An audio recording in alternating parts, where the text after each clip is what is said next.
வணக்கம். விருச்சிக ராசி சனி வக்ர நிவர்த்தி பலன்கள் 2024 வருகின்ற 4/11/2024 சனி பகவான் வக்ர நிவர்த்தி பெறுவார். விஸ்வரூபம் எடுக்கக்கூடிய சூழ்நிலையில் ஒவ்வொரு ராசிக்காரர்களுக்கும் அதிவேகமாக செயல்பட்டு நற்பலன்களை செய்ய வேண்டுமா? நற்பலன்களை செய்வார். கெடு பலன்களை செய்ய வேண்டுமா? கெடு பலன்களை செய்வார். 5 மாதங்கள் வக்ரகதியில் இருந்துவிட்டு வக்ர நிவர்த்தி பெற்றவுடன் பல வகையான முன்னேற்றங்களும் அவர் அமர்ந்த இடத்திற்கு தக்கவாறு பலன்களை தர வேகமாக செயல்களை செய்வார். அந்த வகையில் விருச்சிக ராசிக்காரர்களுக்கு எத்தகையான நற்பலன்களோ அசுப பலன்களோ தரப்போகிறார் என்பதை சிறு விளக்கமாகவே பார்க்கலாம். இப்பொழுது விருச்சிக ராசிக்காரர்களுக்கு சனி பகவான் வக்ரம் பெற்று பின்னோக்கி சென்றிருக்கிறார். குரு பகவானோ சப்தகேந்திரம் என்று சொல்லக்கூடிய 7ஆம் ராசியில் அமர்ந்து நற்பலன்களை தந்து கொண்டிருக்கிறார். கேது பகவான் 11ஆம் ராசியில் அமர்ந்து கொண்டு நற்பலன்கள் மட்டுமல்லாமல் எதிர்பாராத தனலாபங்களையும் தருவார். ராகு பகவானும் அவருடைய அமர்ந்த இடத்திற்கு தக்கவாறு பலன்களை கொடுத்து வருவார்கள். சனி பகவான் வக்ர நிவர்த்தி பெற்றவுடன் அர்த்தாஷ்டம சனியின் பாதிப்புகள் என்பது அதிவேகமாக செயல்படும். விருச்சிக ராசிக்காரர்களுக்கு சனி பகவான் வக்ர நிவர்த்தி பெற்றவுடன் எதிரிகளாக பல பேர் உங்களுக்கு மறைமுகமாக இருந்திருந்தார் அவர்களை இனம் கண்டு அவர்களுக்கு உண்டான பதிலடியை கொடுக்கக்கூடிய ஸ்தானத்தில் அமர்ந்து விடுவார். எந்த ஒரு ஜாதகத்திலும் செவ்வாய் பகவான் பலமாக இல்லாமல் கெட்ட இடங்களில் அமர்ந்து விட்டால் பல வகையான சிக்கல்களை சந்திக்கக்கூடிய சூழ்நிலையாக இருக்கும். செவ்வாய் பகவான் உதிரக்காரகன், சகோதரக்காரகன், பூமிக்காரகன் என்றெல்லாம் சொல்லக்கூடிய செவ்வாய் பகவான் கெட்ட இடங்களில் மட்டும் ஒரு ஜாதகத்தில் அமர்ந்து விட்டால் உறவுகளால் நற்பலன்கள் இருக்காது. பல வகையான சிக்கல்களை சந்திக்கக்கூடிய சூழ்நிலையாக இருக்கும்.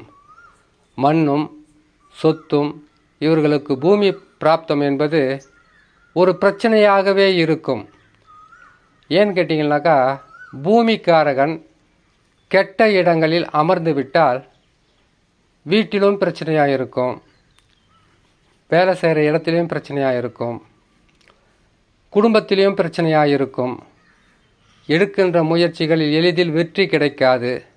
இங்கே கெட்ட இடம் என்று சொல்லுவது செவ்வாய் பகவான் நீசம் பெற்று கடகராசியில் அமருவதும், செவ்வாய் பகவானுடன் சனி பகவான் சேர்ந்து அமருவதும், உங்களுடைய சொந்த ஜாதகத்தில் லக்கினத்தில் இருந்து கணக்கிடும்போது 8ஆம் இடத்தில் அமருவதும், மேசராசி அல்லது விருச்சிக ராசியாக இருந்து இந்த ராசி அதிபதியாக வரக்கூடிய செவ்வாய் பகவான் 6லே 8லே மறைவது என்பது அவ்வளவு சிறப்பான பலன்களை தராது.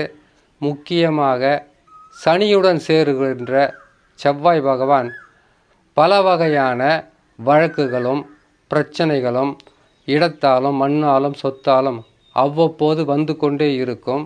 ஆகையால் செவ்வாய் பகவான் கெட்ட இடங்களில் அமரும்போது பல வகையான கெடு பலன்களை கொடுத்து விடுவார். சரி, பலன்களுக்குள் போகலாம். விருச்சிக ராசிக்காரர்களுக்கு சனி பகவான் வக்ர நிவர்த்தி பெற்றவுடன் அர்த்தாஷ்டம சனியின் பாதிப்புகள் சற்று அதிகமாகவே இருக்கும். இருந்தாலும் குரு பகவான் நல்ல இடத்தில் இருக்கும்போது பெரிதளவு பாதகத்தை தரமாட்டார் என்பது ஜோதிட விதி. அந்த வகையில் குரு பகவான் சனி பகவான் வக்ர நிவர்த்தி பெற்றவுடன் குரு பகவான் வக்ரம் பெற்று விடுவார். ராகு கேதுக்களோ பயிற்சி காலங்களை நோக்கி சென்று விடுவார்கள். ஆகையால் சனி பகவான் வக்ரம் பெறுவது உங்களுக்கு பாதகத்தை தராது. ஆனால் வக்ர நிவர்த்தி பெறுவது சற்று பாதகங்களாக இருக்கும். செய்யும் தொழிலில் இடைஞ்சல்கள் அதிகரிக்கும். வருமானம் என்பது அவ்வளவு சிறப்பாக இருக்காது. சென்ற மாதங்களில் சில பிரச்சனைகளை சந்தித்திருந்தால் அந்த பிரச்சனைகள் குரு பகவான் நல்ல இடத்தில் இருக்கும்போது பிரச்சனைகளே இல்லாமல் உங்களுக்கு நல்வழி காட்டுவார். ஆனால் சனி வக்கர நிவர்த்தி பெறும்போது குரு பகவான் வக்கரம் பெற்றால்தான் உங்களுக்கு பாதகங்கள் என்பது அதிகரிக்கும். இதற்கு என்ன தான் செய்கிறதுன்னு கேட்டிங்களானாக்கா பொறுமையாக இருக்கணும். ஏன்னு கேட்டிங்கனாக்கா அர்த்தாஷ்டம சனியின் வேகங்கள் அதிகரிக்கும் போது குருவும் வக்கரம் பெற்று 6ஆம் இடத்தினுடைய பலனை கொடுக்க ஆரம்பித்து விடுவார். ஆகையால் விருச்சக ராசிக்காரர்களுக்கு எதிரிகளும் எதிர்ப்புகளும் தொழிலில் சில பிரச்சனைகளும் தொழில் செய்கின்ற இடத்தில் பிரச்சனைகளும் அரசாங்க ஊழியர்களாக இருந்தால் பல வகையான சிக்கல்களும் உங்களை தேடி வந்து கொண்டே இருக்கும். ஆனால் விருச்சக ராசிக்காரர்கள் எப்பொழுதுமே பொறுமையாக எதையும் சாதிக்க வேண்டும் என்கின்ற நோக்கத்தில் இருப்பார்கள்.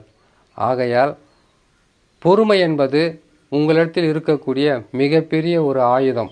அந்த பொறுமையை சனி பகவான் வக்கர நிவர்த்தி பெற்றாலும் நீங்கள் அமைதியாகவும் பொறுமையாகவும் எதையும் தாங்கும் மனிதர்களாகவும் சில மாதங்கள் மட்டும் இருந்தாலே போதுமானது. உங்களுக்கு வரக்கூடிய பிரச்சனைகள் எதுவாக இருந்தாலும் அதிலிருந்து உங்களை காப்பாற்றக்கூடிய மிகப்பெரிய ஒரு ஆயுதம் அமைதி, இறை நம்பிக்கை, குலதெய்வ வழிபாடு இதை மட்டும் செய்து வந்தாலே போதுமானது. உங்களுடைய வாழ்க்கையில் பிரச்சனைகள் குறைந்து நற்பலன்கள் அதிகரிக்கும் என்று சொல்லி இன்னொரு நல்ல பதிவில் உங்களை நான் சந்திக்கிறேன். நன்றி, வணக்கம்.